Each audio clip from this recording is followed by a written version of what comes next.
To manage to keep 6 different nations in balance for almost 40 years and to survive an assassination attempt ordered by Stalin is truly exceptional. That was Josip Broz Tito, the character in our video today, the charismatic leader of Yugoslavia who defied the world's greatest powers and held a diverse nation together. Today, together, we will discover the impact he had on world history. Born into a modest family in 1892, Tito spent his youth as a mechanic. In the First World War, he was taken to the front line where he was captured and forced to spend time in a prison camp in Russia, where he witnessed the Bolshevik Revolution, an event that radically changed his view of politics. After his return to Yugoslavia, Tito became a dedicated communist, fighting against the monarchy and fascism in the 30s. After the assassination of King Alexander I in 1934, Yugoslavia entered a period of instability, culminating in the invasion of Axis forces in 1941. King Peter II went into exile and the country was divided between foreign powers. During the war, 2 major resistance groups formed in Yugoslavia: the partisan forces led by Josip Broz Tito, which were communist and supported by the USSR, and the ethnic forces led by Draža Mihailović, which were loyal to the monarchy in exile. In this context, Yugoslavia was, in fact, in the midst of a civil war, in addition to occupation by the Axis powers. After World War II, Tito's partisans took control of the whole of Yugoslavia and ousted the monarchy. In 1945, Tito became Prime Minister of the People's Federal Republic of Yugoslavia, and the monarchy was officially abolished. Tito-Stalin, Yugoslavia, USSR relationship. In 1948, Josip Broz Tito, Prime Minister of Yugoslavia and Secretary General of the Yugoslav Communist Party, provoked a major rift with Joseph Stalin by refusing to obey Soviet directives, which led to Yugoslavia's exclusion from Cominform, an organization of communist states, and the country's isolation from the rest of the communist bloc. Stalin tried to eliminate Tito with several assassination attempts, but the Yugoslav leader survived. Tito sent a letter to Stalin with a clear warning about Soviet-orchestrated assassination attempts. The letter said, "Stop sending assassins to kill me. I have already caught 5 of them, one with a bomb and another with a rifle. If you don't stop, I'll send one of them to Moscow, and I won't have to send a second one." Unfortunately, the letter Tito allegedly sent to Stalin is more political legend than confirmed historical fact. Although the story is very popular and has been passed down through the ages as an example of Tito's courage and steadfastness, there is no hard evidence or official documents to prove the authenticity of this letter.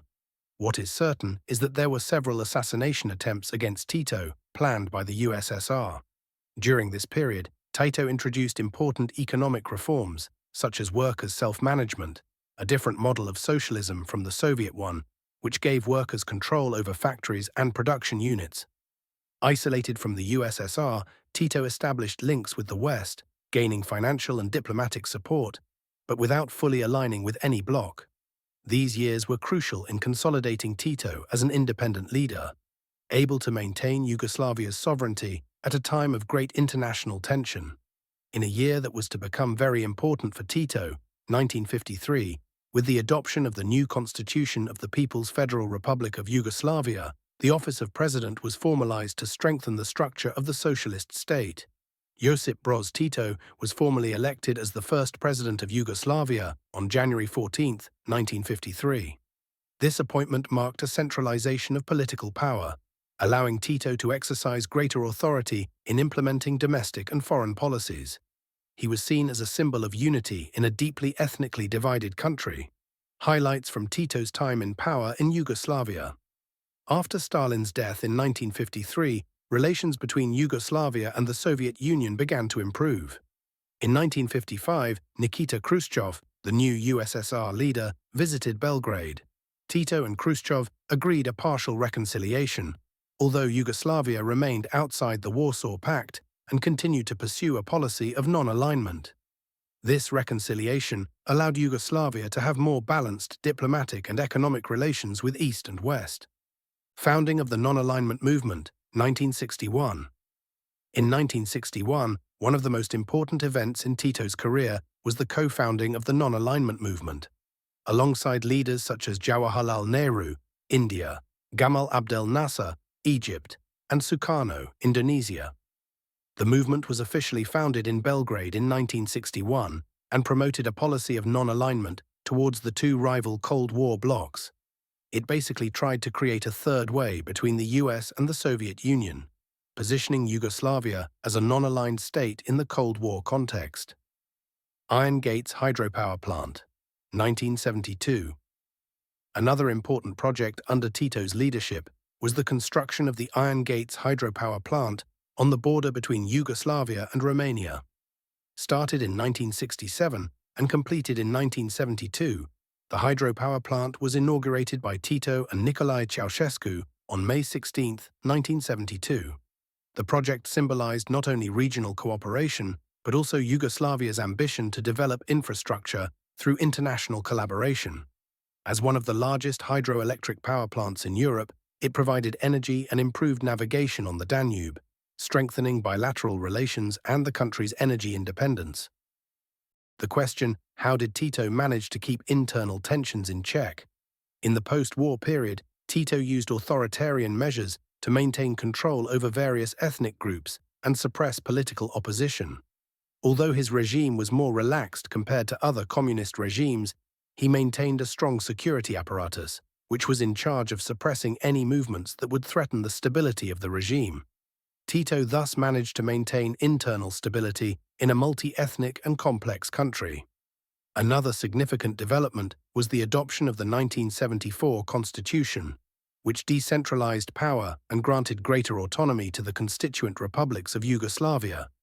This decentralization was intended to maintain the unity of the multi-ethnic state, but at the same time it created tensions between the federal republics and contributed to the weakening of national cohesion after Tito's death. Repressive policy and security control, Tito maintained a powerful internal security apparatus, known as the UDBA, which monitored and repressed any separatist, nationalist movement or political opposition that threatened the stability of the regime. Ethnic groups seeking independence or autonomy, such as Croatian nationalists, Ustaše, radical Serbs or Albanian movements in Kosovo, were forcibly suppressed. Tito used both security and the army to neutralize any potential threat to the unity of the state. Ethnic balancing of political and military leadership, Tito promoted an ethnic balance within the political leadership and the military.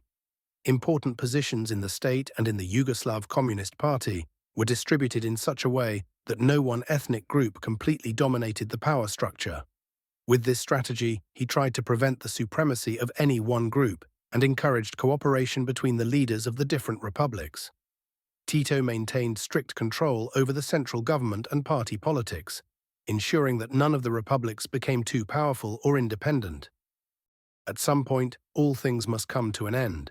Tito died at the age of 87 on May 4, 1980, after a long period of poor health.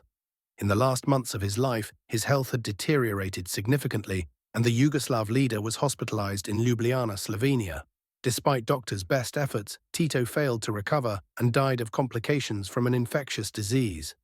Tito's death sent shockwaves both in Yugoslavia and internationally. His funeral was a large-scale event, attended by leaders and delegates from around the world, reflecting his global importance and the respect he earned during his career.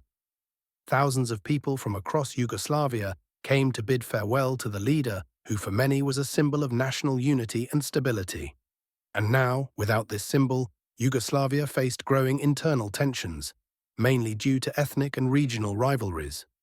Although Tito had managed to maintain the unity of the state through a mixture of personal charisma and policies of compromise, after his demise, these tensions exploded, culminating in the violent breakup of Yugoslavia in the 1990s.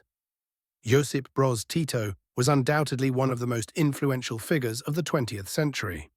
Although he ruled with an iron fist, his legacy remains vivid in the memories of the people of the former Yugoslav Republic. Was he a visionary leader or a ruthless dictator? That remains an open question. But one thing is certain: his impact on history is undeniable. Thanks for watching this video. Tell us in the comments what you think of Tito and what you think Yugoslavia would have looked like if he had not been in power. Don't forget to like and subscribe for more videos, and feel free to write us about your curiosities. See you next time.